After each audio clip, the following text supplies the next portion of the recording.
वारिस पठान साहब, जमीयते उलेमाए ने पूरी तरह से बुलडोजर पर रोक लगाने की बात कही थी, उसको लेकर तो सुप्रीम कोर्ट ने किसी भी तरह का आदेश नहीं दिया। एक तरह से जमीयत के लिए बड़ा झटका ये माना जा रहा है।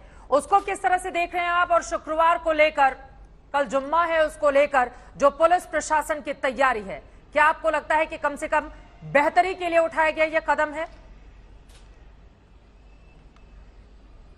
देखिए, आज सुप्रीम कोर्ट में दोनों पक्ष को सुना गया और सुप्रीम कोर्ट ने भी ये माना और ऑब्जर्वेशन किया है कि रूल ऑफ लॉ प्रिवेल होना चाहिए, कायदे कानून का पालन होना चाहिए। और वहीं पर सुप्रीम कोर्ट में जो वकील ने पेश भी किया कि section 27 of UP municipal act जो है वो साफ तरीके से दर्शाता है कि आपको 15 दिन पहले नोटिस देना चाहिए। अगर आपको लगता है कि अवैध निर्माण है तो सामने वाले को हटाने का मौका दीजिए, उसके बाद अगर नहीं होता तो और 40 दिन का टाइम दीजिए, उसके बाद में ही आप कोई कार्रवाई कर सकते हो। तो साफ तौर से सुप्रीम कोर्ट ने भी ये बताया है कि इस तरह की जो कार्रवाई है पर से इलीगल हो रही है। अब सुनवाई आगे रखा है मंगलवार के दिन और सुनवाई आगे है कि कानून का पालन किया जा रहा है। हमने क्या देखा इतने दिन सरकार की ओर से ये पक्ष रहते हुए कहा गया है कि कानून का पालन किया जा रहा है। नहीं, आपको किसने बोला? हाँ, सरकार की ओर से पक्ष रखा गया है। जो वकील थे, सरकार को बोला एफिडेविट फाइल करो, दूसरे वकील थे, उन लोगों की ओर से सरकार को बोला गया है जी, सरकार को कहा गया है कि आप एफिडेविट फाइल करिए।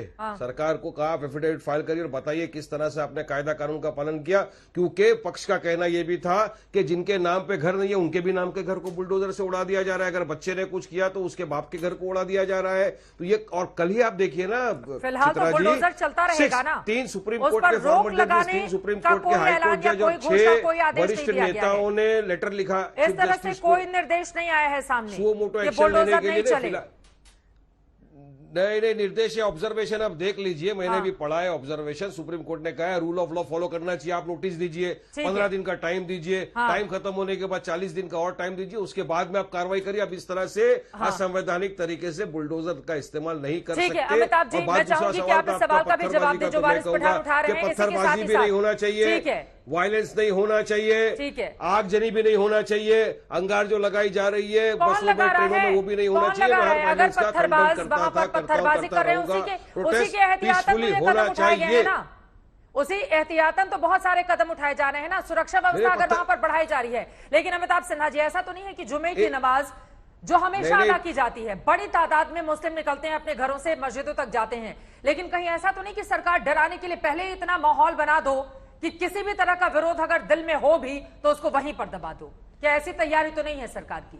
चित्रा जी, मैं सबसे पहले, मुझे चूंकि मौका आपने दिया है एक सुप्रीम कोर्ट के लॉयर के नाते इस पूरे आज की घटनाक्रम का छोटा एक संक्षिप्त विश्लेषण करने का, तो वारिस पठान जो कि कल भी मेरे साथ शायद थे, परसों थे, तो उन्होंने कहा कि मेरे इस पे प्रश्न चिन्ह लगा रहे थे कि मेरी डिग्रीज पे, ये तो इनकी मानसिकता है, मैं उस पर नहीं जाऊंगा।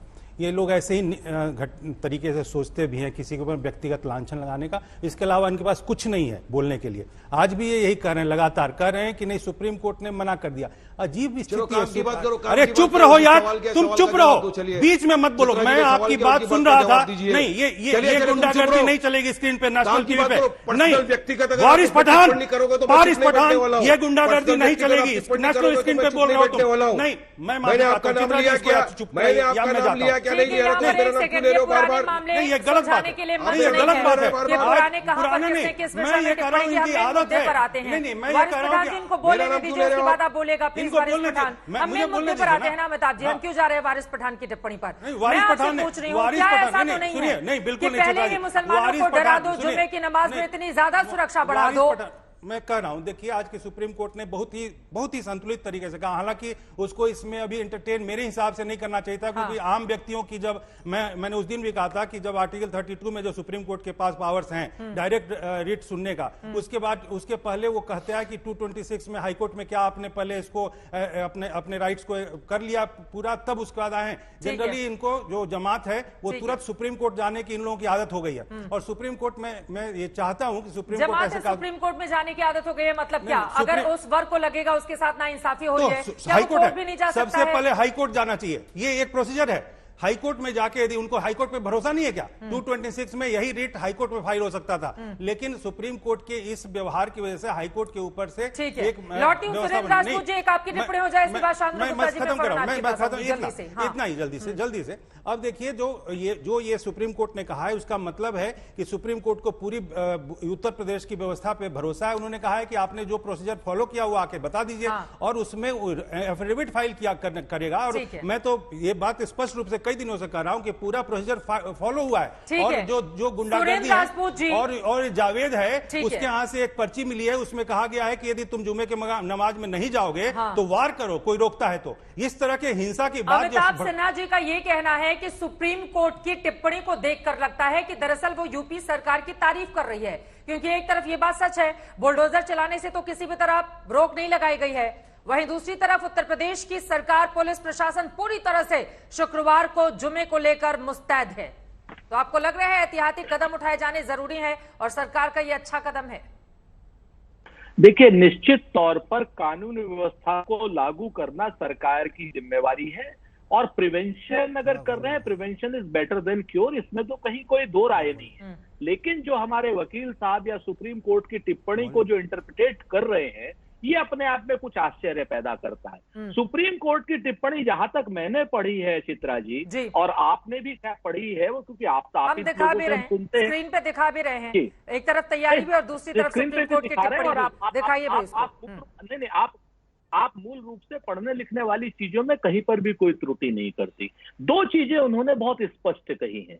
पहली बात उन्होंने ये कही है कि साहब किसी के भी खिलाफ वेंडेटा वाली ऐसी कोई वो ना हो, और आप प्रोसीजर बताएं क्या है, किस प्रोसीजर पे आपने काम किया है। तो ये अपने आप में करारा तमाचा है उत्तर प्रदेश की सरकार के ऊपर। नहीं तो उत्तर प्रदेश की सरकार पहले एफिडेविट दे देती कि साहब हमने ये प्रोसीजर फॉलो किया था, इस प्रोसीजर के साथ में है। मैं नहीं जानता, मैंने वो नगर निकाय का एक्ट नहीं पढ़ा है जो वारिस पठान कह रहे थे, तो इसलिए उसमें उस पर टिप्पणी नहीं करूंगा। लेकिन एक चीज तो तय है कि 3 दिन के अंदर आप एफिडेविट फाइल कीजिए, और कोई भी गैर कानूनी काम नहीं करना चाहिए सरकार को। ये दो चीजें अगर सुप्रीम कोर्ट ने कही है तो उत्तर प्रदेश की सरकार के ऊपर ये तमाचे की तरीके से है, और बाकी लोग जो इंटरप्रिटेट करें वो शांतनु गुप्ता जी, क्या ये तमाचे के तौर पर है जो जिस बात का जिक्र इस वक्त सुरेंद्र राजपूत जी कर रहे हैं? उनका ये कहना है कि 3 दिन के भीतर बताइए आप कि कानून का पालन किया जा रहा है बुलडोजर के मामले में या नहीं किया जा रहा है।